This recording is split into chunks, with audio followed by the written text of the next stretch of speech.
Gracias por estar en sintonía de nuestro programa El Amor que Vale, que es el Ministerio de Estudios Bíblicos Radiales del Dr. Adrian Rogers, quien nos ofrece la serie de enseñanzas bíblicas Nuestro Rey viene pronto. En la Biblia, la segunda venida de Jesucristo no es algo incidental, sino algo fundamental. Uno de los temas más importantes en la palabra de Dios es eso. Los primeros cristianos hablaron mucho acerca del regreso del Señor Jesucristo. El Padre ama el retorno de su Hijo a la tierra. La iglesia primitiva amó el prometido retorno de Jesús. Yo amo y deseo su regreso, y el único que odia este evento es el diablo. Si hay alguna doctrina que al diablo le encantaría eliminar de nuestras iglesias, es la doctrina de la segunda venida del Señor Jesucristo, porque cuando Jesús regrese, eso significará que el diablo será enviado al pozo del infierno. Él todavía no está ahí, pero cuando Jesús regrese, el diablo será sentenciado a pasar la eternidad en el infierno, preparado para él y sus seguidores. Jesús podría regresar hoy. Para unos, estas son las mejores nuevas, pero para otros es algo aterrador, porque ellos no poseen una relación personal con el poderoso y admirable Señor. ¿En qué grupo está usted? Acompáñenos para escuchar al Dr. Adrian Rogers, en la voz del pastor Lenín de Llanón, con el mensaje Preparándonos para el rapto. Tenga la bondad de buscar en la palabra de Dios la epístola a los Tesalonicenses, el capítulo 2. Hoy comenzaré una nueva serie de estudios bíblicos sobre la segunda venida del Señor Jesucristo. No sé de usted, pero yo por lo menos anhelo el regreso del Señor, si no he sido llamado antes a su presencia. Y qué día extraordinariamente glorioso será cuando Jesús regrese. Estamos en un sendero de colisión con el destino que no podemos ni debemos ignorarlo. Las señales de los tiempos están alrededor nuestro. El susurro sobre su venida crece cada día, y pronto escucharemos el atronador aviso de que ¡el novio viene! ¡El novio viene! Una de las verdades más benditas que yo conozco es que Jesús puede venir en cualquier momento. La última oración que encontramos en la Biblia está en Apocalipsis 22:20. Sí, ven, Señor Jesús. Primera Tesalonicenses 1, los versos 9 y 10. Porque ellos mismos cuentan de nosotros la manera en que nos recibisteis y cómo os convertisteis de los ídolos a Dios, para servir al Dios vivo y verdadero y esperar de los cielos a su Hijo. Una de las más hermosas y significativas frases en la Biblia es lo que dice el verso 10, y esperar de los cielos a su Hijo, al cual resucitó de los muertos, a Jesús, quien nos libra de la ira venidera. Déjeme decir algo acerca de la última parte de este versículo. ¿Qué es lo que vemos aquí? La terrible realidad de la ira que vendrá. Esa ira divina que está como una espada de Damocles sobre todos los seres humanos. La pendiente ira de Dios. Note que no es solo que Jesús viene, sino que la ira de Dios también viene. ¿Qué es eso? ¿A qué hace referencia? Hace referencia a la gran tribulación. Si usted piensa que hoy en día estamos teniendo increíbles problemas y dificultades, la ira de Dios, la gran tribulación, hará que estos días que estamos viviendo en la actualidad parezcan como paseo de verano en la playa. La ira de Dios, la gran tribulación, será un tiempo infernal en la tierra, será un tiempo de indescriptible sufrimiento. El profeta Daniel advirtió sobre este tiempo. Anota al margen Daniel 12:1. Y será tiempo de angustia, cual nunca fue desde que hubo gente hasta entonces. Será un tiempo de sufrimiento sin paralelo en la historia. Y el Señor Jesús también advirtió sobre esto. Busque Mateo 24, desde el verso 21. Porque habrá entonces gran tribulación, cual no ha habido desde el principio del mundo hasta ahora, ni la habrá. No estamos hablando de una tribulación normal, no estamos hablando de los tiempos oscuros y terribles que los creyentes han conocido y vivido a través de los siglos. Estamos hablando de un tiempo sin precedentes.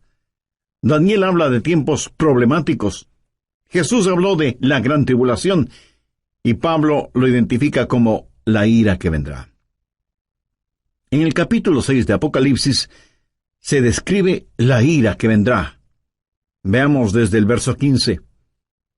Y los reyes de la tierra y los grandes, los ricos, los capitanes, los todopoderosos y todo siervo y libre, se escondieron en las cuevas y entre las peñas de los montes, y decían a los montes y a las peñas: Caed sobre nosotros, y escondednos del rostro de aquel que está sentado sobre el trono, y de la ira del Cordero. Generalmente hablamos de la gentileza del amor del Cordero, o sea, de Jesús. Pero escúcheme con atención. El amor de Dios es la mitad de la verdad, pero no toda la verdad. Y cuando usted toma solo la mitad de una verdad y la presenta como si fuera toda la verdad, entonces la mitad que no presenta resulta que viene siendo una mentira. Pero, mi amigo, de acuerdo a la Biblia, la otra mitad del amor de Dios es la ira de Dios, la justicia de Dios. El gran día de la ira de Dios se acerca. ¿Y quién será capaz de enfrentarlo? Daniel, Jesús, Pablo y Juan hablan sobre ese evento. Ese día sin paralelo ni precedente en la historia humana va a llegar, y Pablo lo identifica como la ira que vendrá.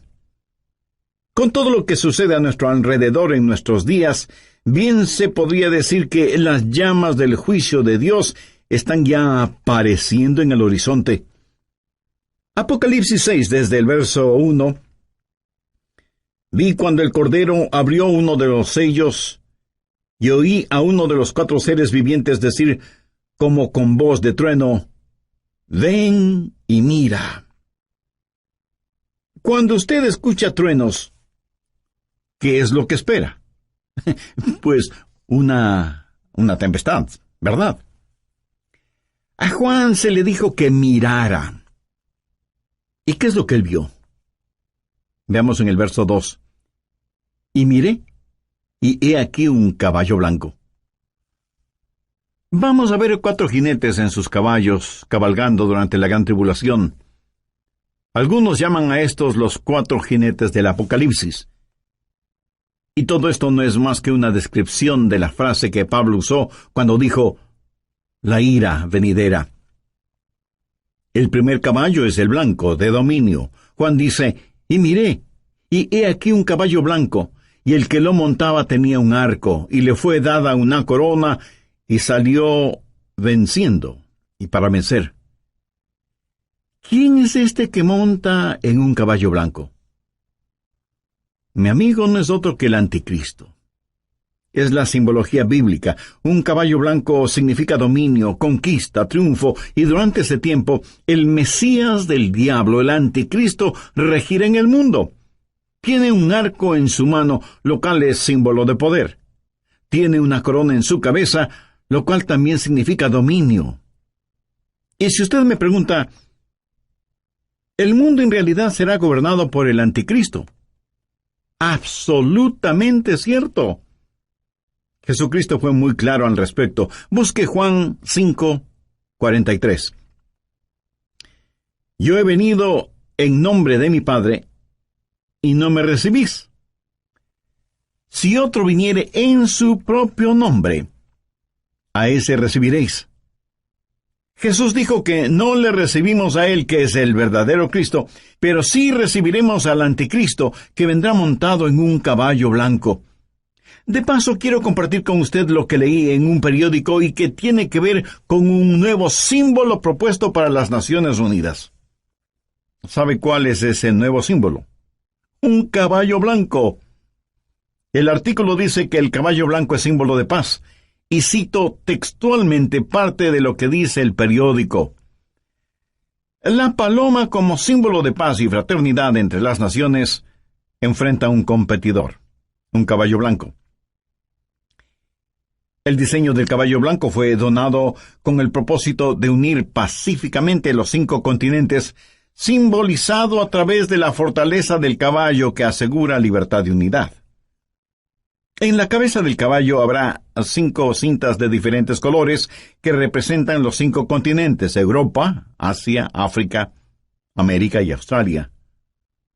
Así que se está impulsando un nuevo símbolo de paz, un caballo blanco, para que unifique al mundo. Y Daniel, haciendo referencia al anticristo, dice que por medio de la paz destruirá muchos. Segundo, el caballo rojo de la destrucción. Apocalipsis 6:4. Y salió otro caballo, bermejo, y al que lo montaba le fue dado poder de quitar de la tierra la paz, y que se matasen unos a otros, y se le dio una gran espada. El caballo rojo de la destrucción, rojo como el color de la sangre. Y cuando este inspirado anticristo cabalga para conquistar, en su diabólico cerebro no habrá más que esa idea: conquistar, y habrá guerra y terror y destrucción, y la sangre roja lo manchará absolutamente todo. ¿Alguna vez usted ha pensado en nuestro mundo presente, armado hasta los dientes, con toda clase de armas de destrucción? El Medio Oriente es un verdadero polvorín, y en realidad nadie sabe qué naciones tienen armas biológicas, o capacidad nuclear, o termonuclear. Un gran general norteamericano dijo: sabemos mucho más acerca de la guerra que de la paz. Sabemos más acerca de quitar la vida que acerca de vivir en este siglo que se pregona es el siglo del progreso. El conocimiento científico ha sobrepasado los límites de control. Tenemos muchos hombres de ciencia, pero en verdad muy pocos hombres de Dios. El mundo ha alcanzado notoriedad sin sabiduría, poder sin conciencia. Somos un mundo de gigantes nucleares, pero criaturas sin ética. Todo lo que sucede en el mundo está llegando a su clímax. Y la Biblia lo identifica como el gran día de la ira de Dios. Con la llegada del caballo rojo de la destrucción, el espíritu del odio que está en el anticristo inflamará los corazones y las mentes de los seres humanos, y causará que los padres maten a sus propios hijos, y que se maten entre hermanos. Será un tiempo de indescriptible sufrimiento, cuando la espada estará chorreando la sangre de todos aquellos que no han querido recibir la marca de la bestia. Y los cadáveres estarán abandonados en las calles, llenando con olores putrefactos el aire, en donde se mezclarán las lágrimas y el llanto de los vivos con el pedido de auxilio de los moribundos. Y uno puede entender lo que profetizó Jesús cuando dijo: mas ay de las que están encintas y de las que crían en aquellos días, porque habrá entonces gran tribulación, cual no ha habido desde el principio del mundo hasta ahora, ni la habrá. Tercero, el caballo negro de la privación. Apocalipsis 6, versos 5 y 6. Cuando abrió el tercer sello, oí al tercer ser viviente que decía: ven y mira. Y miré, y he aquí un caballo negro, y el que lo montaba tenía una balanza en la mano, y oí una voz de en medio de los 4 seres vivientes que decía: 2 libras de trigo por 1 denario, y 6 libras de cebada por 1 denario, pero no dañes el aceite ni el vino. ¿Qué representa el caballo negro? Representa hambruna, invariablemente, porque después de una guerra sigue la hambruna. La balanza en este pasaje, usada para pesar harina, habla de la escasez de los alimentos y nos habla de precios elevadísimos y naciones que se mueren de hambre. 1 libra de trigo o cebada representa una comida, y esa comida costará todo un día de trabajo, o sea que será necesario el trabajar todo el día para poder comprar algo para comer. ¿Sabía que ya vivimos en un mundo en donde más de la mitad de la población vive en perpetuo estado de hambre? Ahora imagínese lo que será durante la gran tribulación, cuando los hombres inflamados con un espíritu de odio preferirán ir a la guerra antes que trabajar en la tierra. Por la historia aprendemos que cuando el general romano Tito Vespasiano, en el año 70, cercó a Jerusalén, impidió el abastecimiento de alimentos desde fuera de la ciudad y confiscó todos los alimentos que encontró dentro de la ciudad para su propio ejército. Fue tal la hambruna que se sintió en Jerusalén que, según los historiadores, las madres casi enajenadas por el hambre mataban a sus bebecitos para comérselos. Jesús dijo que un tiempo mucho peor que eso está por venir.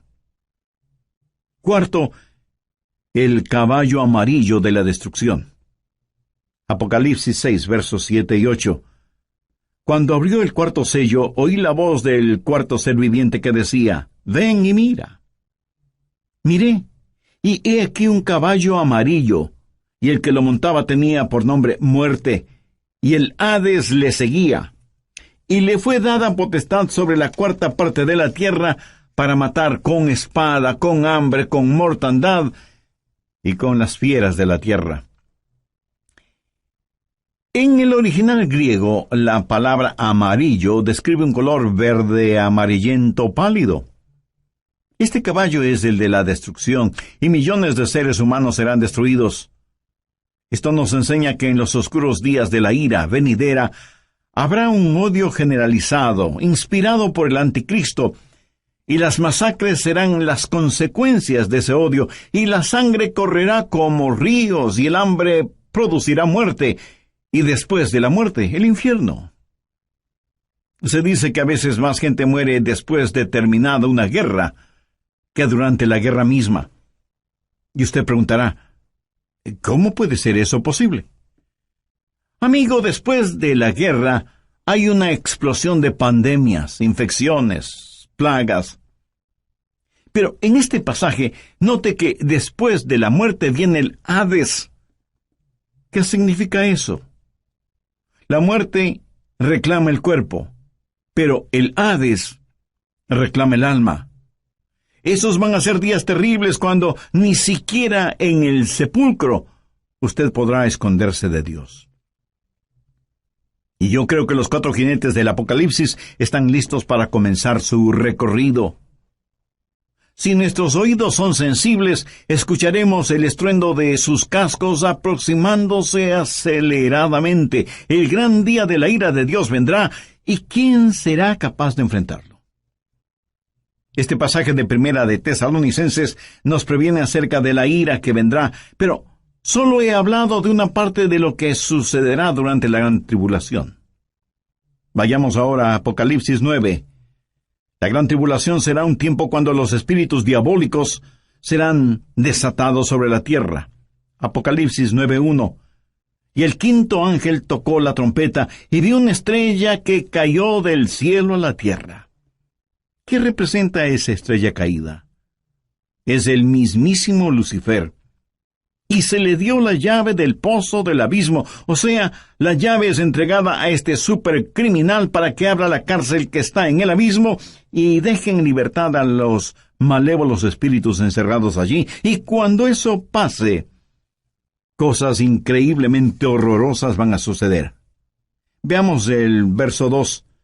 Y abrió el pozo del abismo, y subió humo del pozo como humo de un gran horno, y se oscureció el sol y el aire por el humo del pozo, y del humo salieron langostas sobre la tierra, y se les dio poder como tienen poder los escorpiones de la tierra. Un notable comentarista bíblico refiriéndose a esto dice: las langostas son infernales. Por eso vienen desde el fondo del abismo. Bueno, aquí no está hablando de langostas comunes. Estas son un emblema, un simbolismo de espíritus diabólicos. Son espíritus infernales e insaciables. Este no es un panorama muy halagador que digamos, ¿no le parece? Y menos para quienes no son salvos todavía. ¿Es usted ya salvo o salva? ¿Hay en su corazón el anhelo de que Jesús regrese? ¿Tiene la absoluta certeza de que al morir se irá al cielo? Si no es así, usted necesita hacer una decisión espiritual ahora mismo. Le invito a decir la siguiente oración. Dígala con sus propias palabras. Las mías son solo una guía. Querido Dios, perdóname porque aún siendo religioso, he estado tan pendiente de las cosas materiales que no he puesto ninguna atención a las cosas espirituales. Soy pecador y necesito tu perdón. Me acerco a ti en busca de misericordia y gracia. Señor Jesús, te invito a que seas mi Salvador y mi Señor. Lo hago con sincera y profunda fe, pidiéndote me perdones, me limpies, me sanes y me salves. Usa mi vida de acuerdo a tus divinos propósitos. Lo pido en tu santo nombre. Amén.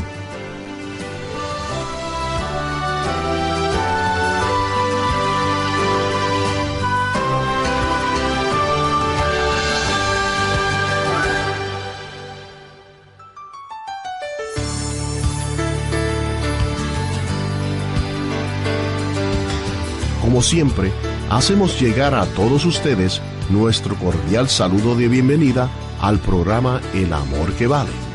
El Dr. Adrian Rogers presenta la serie Nuestro Rey viene pronto. Antes de que un reino declare guerra a otro reino, ¿qué es lo que hace primero? Llama a sus propios ciudadanos a que salgan de ese reino antes de declarar la guerra. Antes de que Dios hiciera llover fuego y azufre sobre Sodoma, el ángel le dijo a Lot: no puedo hacerlo hasta que tú salgas de aquí. Lot y su familia fueron sacados de la ciudad antes de que la ira de Dios se hiciera una realidad. Dios los salvó, sacándoles de la ciudad. Antes de que Dios enviara el diluvio en tiempos de Noé, ¿qué es lo que hizo?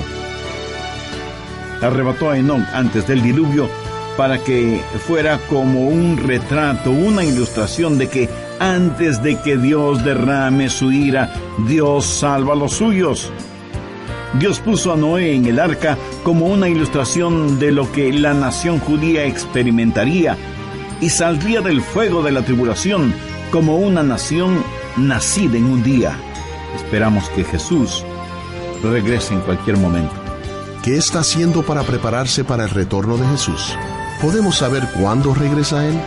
¿Qué podemos esperar que suceda en la gran tribulación?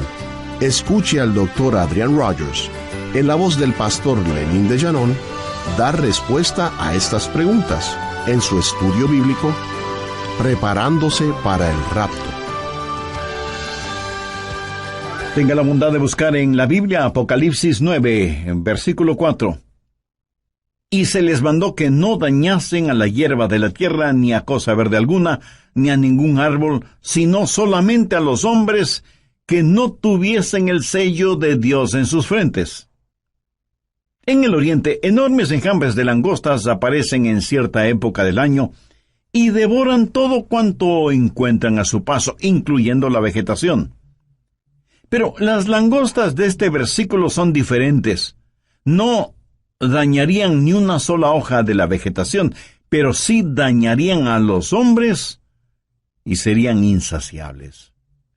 Pero no solo son insaciables, sino que también son intolerables. Veamos los versos 5 y 6. Y les fue dado no que los matasen, sino que los atormentasen 5 meses, y su tormento era como un tormento de escorpión cuando hiere al hombre. ¿Ha sido usted alguna vez picado o mordido por un escorpión? Bueno, yo sí. Y eso es algo que de ninguna manera es agradable en recordarlo. Pero estos tal vez billones de langostas bíblicas salidas del abismo infernal tendrán el poder de ocasionar intolerables y terribles dolores. ¿Cuán terrible es ese dolor? La respuesta está en el verso 6.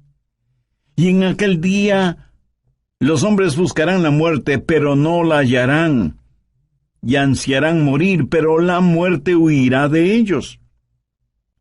Los hombres con ansiedad buscarán la muerte, porque la muerte será una bienvenida liberación al tormento ocasionado por estos espíritus diabólicos que estarán en total libertad sobre la tierra.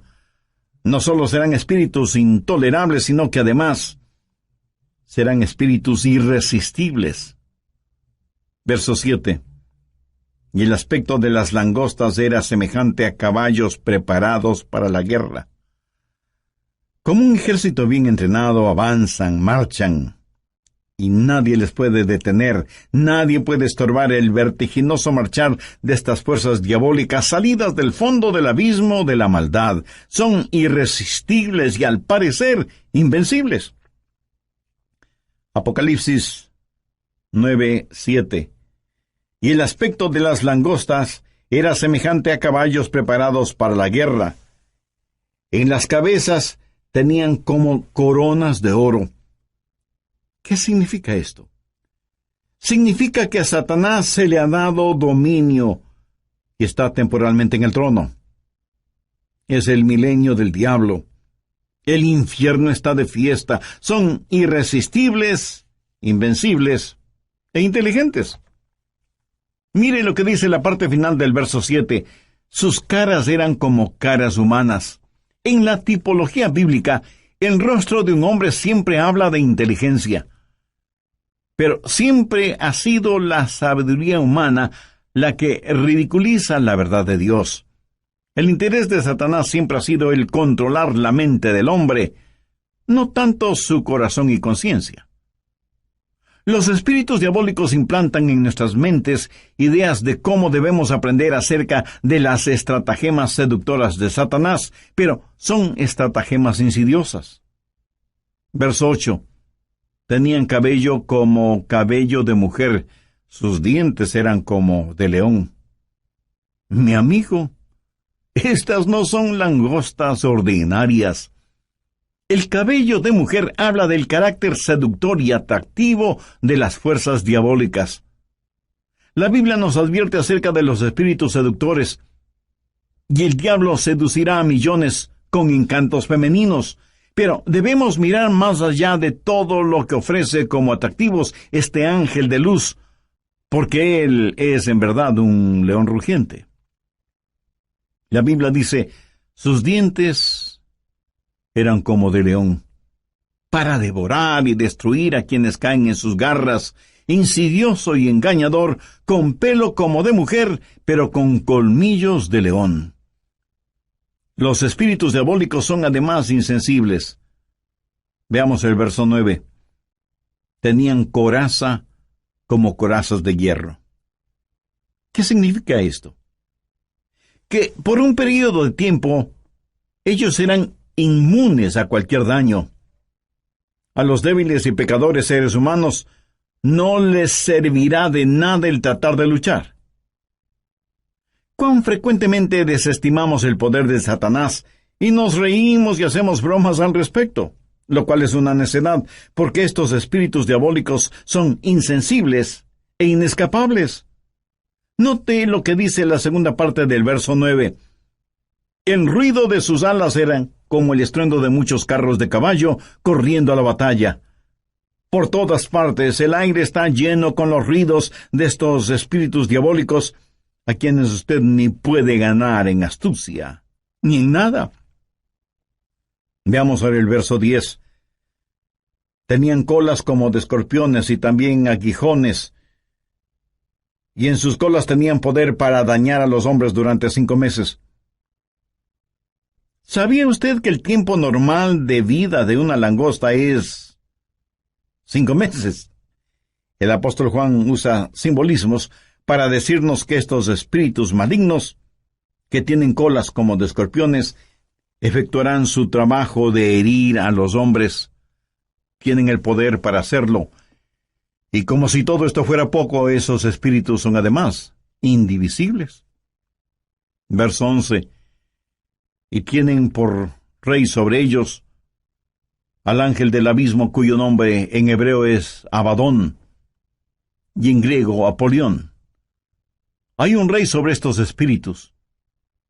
Recuerde que no tenemos lucha contra sangre y carne, sino contra principados, contra potestades, contra los gobernadores de las tinieblas. Abadón o Apolión literalmente significa destrucción. Un poderoso príncipe infernal, tal vez Satanás mismo, es quien los guía para que torturen a los habitantes de la tierra durante la gran tribulación, o sea, durante la ira venidera. En segundo lugar, hay una anticipada espera. Veamos 1 Tesalonicenses 1:10. Y esperar de los cielos a su Hijo, al cual resucitó de los muertos, a Jesús, quien nos libra de la ira venidera. ¿Lo ve? Esperamos por su Hijo Jesús, quien nos libra de la ira venidera. Pregunta, ¿vivirá la iglesia la gran tribulación? ¿Estará la iglesia sujeta a la ira que vendrá? Bueno, personalmente no lo creo, y le diré por qué. Creo que la Biblia claramente enseña que la iglesia será arrebatada, raptada, antes de que la ira llegue. Veamos 1 Tesalonicenses 5:9. Porque no nos ha puesto Dios para ira, sino para alcanzar salvación por medio de nuestro Señor Jesucristo. El apóstol Juan le dijo a la iglesia de Filadelfia la misma cosa. Veamos Apocalipsis 3:10. Por cuanto has guardado la palabra de mi paciencia, yo también te guardaré de la hora de la prueba que ha de venir sobre el mundo entero. Y usted podría preguntarme, pastor, eso es lo que Juan le dijo a la iglesia de Filadelfia, pero no a nuestras iglesias. Vayamos rápidamente a Apocalipsis 3:13. ¿Qué dice? El que tiene oído, oiga lo que el Espíritu dice a las iglesias. Lo que se le dijo a la iglesia de Filadelfia también es para nosotros. Si guardamos las palabras de su paciencia, Él nos librará de esa hora de tribulación. Dios no derrama su ira sobre sus hijos, Él disciplina a sus hijos. Antes de que un reino declare guerra a otro reino, ¿qué es lo que hace? Llama a sus propios ciudadanos a que salgan de ese reino antes de declarar la guerra. Antes de que Dios hiciera llover fuego y azufre sobre Sodoma, el ángel le dijo a Lot, no puedo hacerlo hasta que tú salgas de aquí. Lot y su familia fueron sacados de la ciudad antes de que la ira de Dios se hiciera una realidad. Dios los salvó sacándoles de la ciudad. Antes de que Dios enviara el diluvio en tiempos de Noé, ¿qué es lo que hizo? Arrebató a Enoc antes del diluvio para que fuera como un retrato, una ilustración de que antes de que Dios derrame su ira, Dios salva a los suyos. Dios puso a Noé en el arca como una ilustración de lo que la nación judía experimentaría y saldría del fuego de la tribulación. Si la iglesia va a pasar la gran tribulación, hay ciertas cosas que deben suceder. Y no estaremos esperando el regreso de Jesús en cualquier momento. Anote Mateo 24:36. Pero del día y la hora nadie sabe, ni aun los ángeles del cielo, sino solo mi Padre. Nadie, absolutamente nadie, sino el Padre, conoce el tiempo del regreso de su Hijo a la tierra. Y en Mateo 24:38, porque como en los días antes del diluvio estaban comiendo y bebiendo, casándose y dándose en casamiento, hasta el día en que Noé entró en el arca. Entonces vendrá el Hijo del Hombre. Ahora escúcheme. Comer, beber, casarse o dándose en casamiento no es precisamente la gran tribulación. Es cierto que para algunas parejas su cónyuge es una gran tribulación. ¿Qué es lo que dice Mateo 24:42? Velad pues porque no sabéis a qué hora ha de venir vuestro Señor. Y en el verso 44 leemos, por lo tanto, también vosotros estad preparados porque el Hijo del Hombre vendrá a la hora que no pensáis. Sí, la iglesia va a pasar por la gran tribulación. puedo simplemente comenzar a marcar los días. La tribulación durará 7 años. La divido en 2 períodos de 3 años y medio y puedo comenzar a contar. Pero la Biblia dice que debemos esperar por Jesús, debemos esperar su regreso de los cielos. No debemos estar esperando la tribulación.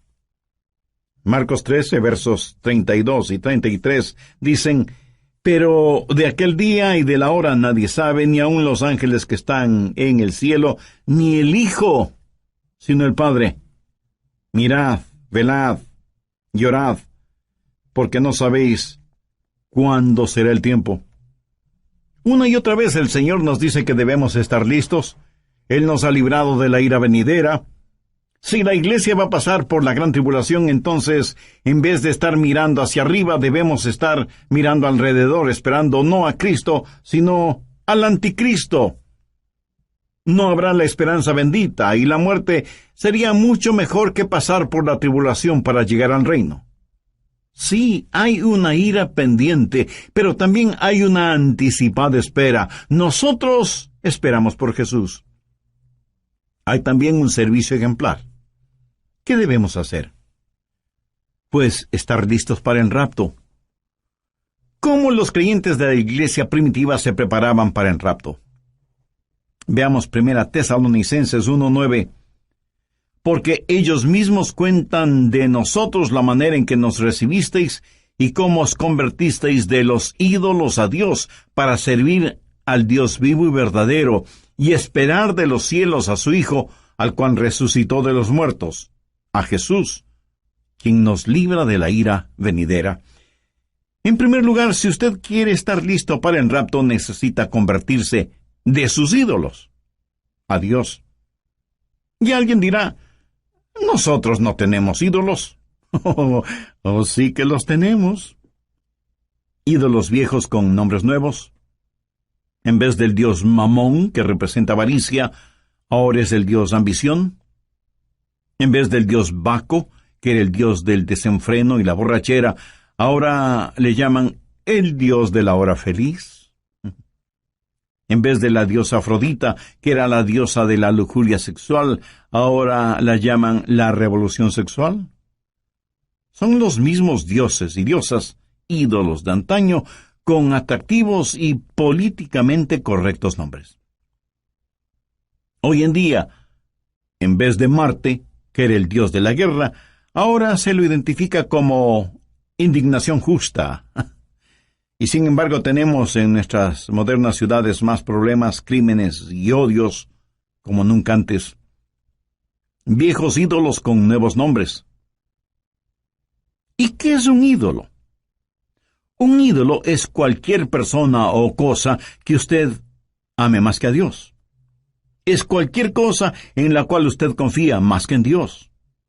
Es cualquier cosa a la que sirve más que a Dios. O cualquier cosa a la que usted tema más que a Dios. Cualquier persona o cosa que le desvíe de Dios es un ídolo. En Mateo 6:33 leemos: mas buscad primeramente el reino de Dios y su justicia, y todas estas cosas os serán añadidas. Usted debe volverse de sus ídolos a Dios.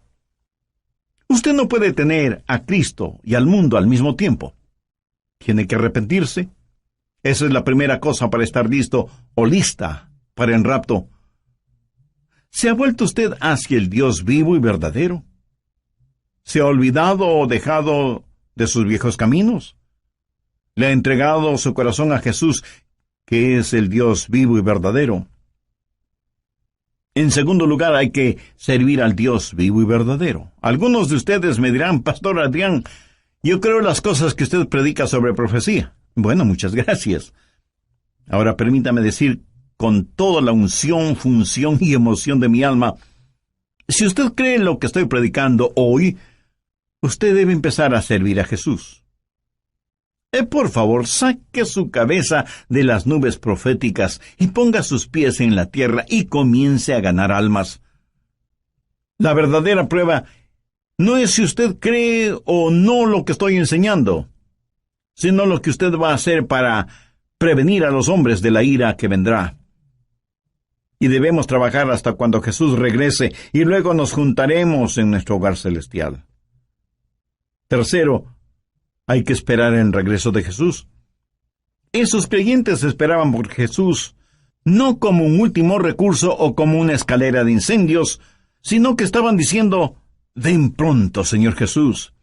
Estaban esperando su regreso, ansiaban su venida, vivían con esa expectativa, oraban por su venida y muchos literalmente murieron diciendo: ven, Señor Jesús. Como ilustración le contaré que una joven mujer estaba en la estación del tren esperando a su novio, que venía para casarse, y ella estaba ahí, esperando con ansiedad el tren. El anciano jefe de la estación también estaba allí, con sus horarios de llegadas y salidas de trenes. Él sabía que un tren estaba por llegar, pero no lo esperaba con la misma ansiedad con que esa novia esperaba la llegada del tren en donde venía su novio. Nosotros debemos tener el espíritu no del jefe de la estación, sino de esa novia. La Biblia dice: y esperar de los cielos a su Hijo, al cual resucitó de los muertos, a Jesús, quien nos libra de la ira venidera. Me pregunto cuántos de quienes me escuchan en este momento conocen en forma personal al Señor Jesucristo. Porque si usted aún no tiene una relación íntima con Él, este es el momento de hacer esa decisión. Recuerde que Jesucristo puede retornar en cualquier momento, y en la Biblia no encuentro ninguna esperanza para nadie que no tenga a Cristo en su corazón. Si usted rechaza ser salvo antes de la venida de Jesús, terminará creyendo las mentiras de Satanás, y tendrá que vivir los horrores de la tribulación, y después de eso, el infierno, o sea, separado eternamente de Dios. Y si me pregunta cómo puede ser salvo, lo primero que tiene que hacer mi amigo, mi amiga, es dejar sus ídolos y buscar al Dios único y verdadero, y por fe pedir la presencia de Jesús en su vida. Y eso lo puede hacer este mismo instante, orando la siguiente sencilla oración: Señor Jesús, te invito a que vengas a morar en mi corazón. Te pido perdón por mis pecados, límpiame y sálvame. Yo no puedo salvarme por mí mismo, y no merezco ser salvo, pero tú moriste para salvarme si confiaba en ti. Confío en ti con todo mi corazón. Quiero nacer de nuevo, tener una vida nueva y transformada. Haz de mí la persona que tú quieres que sea. Lo pido en tu santo nombre. Amén.